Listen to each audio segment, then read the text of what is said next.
Friends, Shamnas വ്ലോഗിലേക്ക് എല്ലാവർക്കും സ്വാഗതം. ഇത് നല്ല ടേസ്റ്റിയായ തേങ്ങയില്ലാത്ത സാമ്പാർ കറി വെച്ചാലോ.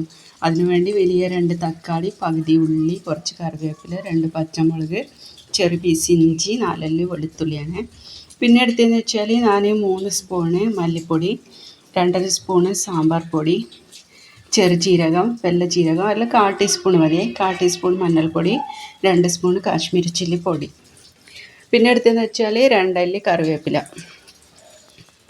ഇത് നമുക്ക് ഈ സാമ്പാർ കഷ്ണമൊക്കെ വേവിച്ചെടുക്കണം.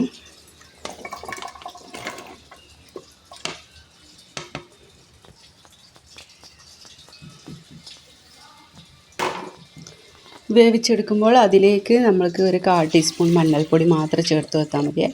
ആവശ്യത്തിന് കുറച്ച് വെള്ളം കൂടി നമുക്ക് ചേർത്ത് കൊടുക്കാം.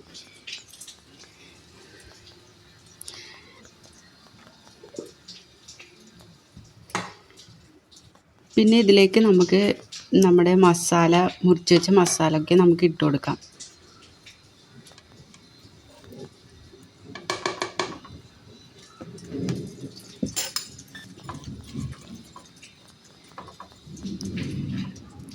ഇനി ഇത് നമുക്ക് വേവിച്ചെടുക്കേണ്ടതാണ്. അതൊരു 3 വിസിലാകുന്നവരെ നല്ലോണം വേവിച്ചെടുക്കേണ്ടതാണ്. അടുത്തതായി നമുക്കൊരു പാൻ വെച്ച് അതിൽ കുറച്ച് വെളിച്ചെണ്ണ ചേർത്ത് നമ്മൾ നേരത്തെ എടുത്ത് വെച്ച മസാലപ്പൊടിയെല്ലാം ഒന്ന് വറുത്തെടുക്കാം. ഇത് നമുക്കൊന്ന് വറുത്തെടുക്കാം. ഇതിൻ്റെ പച്ച മണം പോകുന്നത് വരെ വറുത്തെടുക്കണം.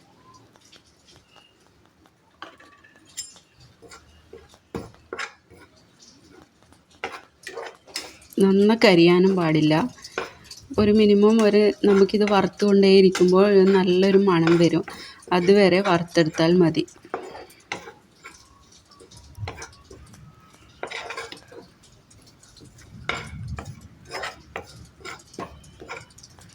ഇത് വറുക്കുന്ന സമയത്ത് ചെറിയ ഫ്ലെയിമാക്കി വെച്ചാൽ മതിയേ. ഇപ്പോൾ ഇതുപോലെ വറുത്തെടുത്താൽ മതി.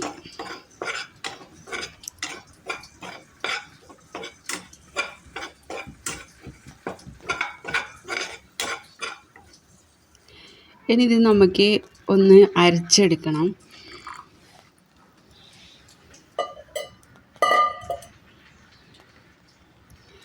ഇതുപോലെ നമുക്ക് നന്നായി അരച്ചെടുക്കാം.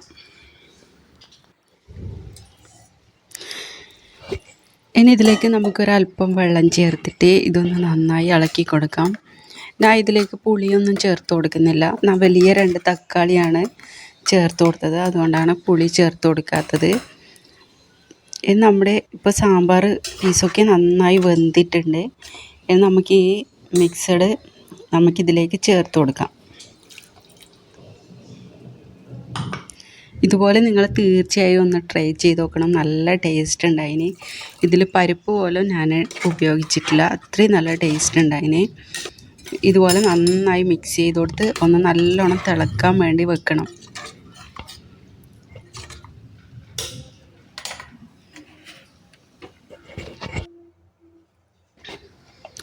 ഇതിലേക്ക് ആവശ്യത്തിൻ്റെ ഉപ്പ് കൂടി നമുക്ക് ചേർത്ത് കൊടുക്കാം. എന്നിട്ട് നന്നായി ഇളക്കി കൊടുക്കാം.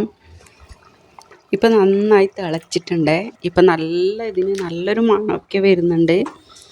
പിന്നെ ഇനി നമുക്കിതിലേക്ക് വെളിച്ചെണ്ണ ചേർത്ത് കൊടുക്കാം.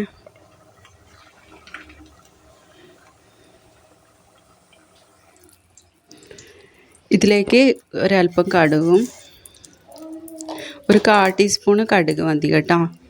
പിന്നെ കറിവേപ്പില 2 അല്ലി തണ്ട് കറിവേപ്പില ചേർത്ത് കൊടുത്തിട്ടുണ്ട്. പിന്നെ ഒരല്പം മുളകും സാമ്പാർ പൊടിയാണ് ഇട്ട് കൊടുത്തത്. പിന്നെ എന്ന് വെച്ചാൽ തീ ഓഫ് ചെയ്തിട്ട് ഈ സാമ്പാർ പൊടിയും മുളക് പൊടി ഇട്ട് കൊടുത്താൽ മതി, അല്ലെങ്കിൽ കരിഞ്ഞു പോകും. നമുക്ക് ഈ സാമ്പാർ കറിയിലേക്ക് ഇത് ചേർത്ത് കൊടുക്കാം. നെയ്യ് ഇഷ്ടമുള്ളവർക്ക് കുറച്ച് കൂടുതൽ നെയ്യാക്കി കാച്ചി ഒഴിച്ച് കൊടുക്കാം. ഇനി ഇത് നല്ലോണം മിക്സാക്കി കൊടുക്കാം. അത്രയും നല്ല ടേസ്റ്റ് ഉണ്ടായിന്. ഇതുപോലെ നിങ്ങൾ എന്തായാലും ട്രൈ ചെയ്ത് നോക്കണം. പരിപ്പ്, പുളി ഒന്നും ആവശ്യമില്ല, തേങ്ങയും ആവശ്യമില്ല, അത്രയും നല്ല ടേസ്റ്റ് ഉണ്ടായിന്. നിങ്ങൾക്ക് ഇഷ്ടപ്പെട്ടാൽ എൻ്റെ ചാനലൊന്ന് സപ്പോർട്ട് ചെയ്യാനും ഷെയർ ചെയ്യാനും സബ്സ്ക്രൈബ് ചെയ്യാനൊന്നും മറക്കരുത്. ഇതുപോലെ വെറൈറ്റി ഡിഷിൻ്റെ വീഡിയോ ആയി നമുക്ക് വീണ്ടും കാണാം. ഓക്കേ.